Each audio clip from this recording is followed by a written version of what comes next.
Litre. এই 5 litre পাত্রের মধ্যে আমি এখানে 2.5 লিটার জল নিয়েছি। এই 2.5 লিটার জলের মধ্যে এই উপাদান দুটি আমি মিশিয়ে দেবো।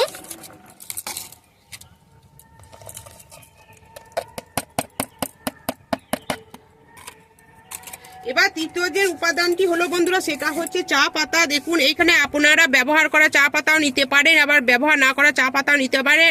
এখানে আমি 2 চামচ দিয়ে দেবো। বন্ধুরা, চা বানানোর পর চা পাতা ফেলে না দিয়ে সংগ্রহ করে রাখুন। এতে পটাশিয়াম ফসফরাসের তুলনায় নাইট্রোজেন বেশি থাকে। এছাড়া এই চা পাতা মাটিতে বাতাস চলাচলও বাড়ায়। এর ফলে মাটিতে অক্সিজেনের পরিমাণও বাড়ে এবং মূলের বৃদ্ধিও ভালো হয়। এই 3টি উপাদানে নাইট্রোজেন পরিমাণ তুলনামূলকভাবে বেশি, কিছু পরিমাণ ফসফরাস আছে, কিন্তু পটাশিয়াম একবারেই কম। এর ঘাটতি পূরণের জন্য ব্যবহার করবেন কলার খোসা। এতে প্রচুর পরিমাণে বন্ধুরা পটাশিয়াম রয়েছে। এবার এই পাত্রটি মুখ ভালো করে বন্ধ করে দিন 10 থেকে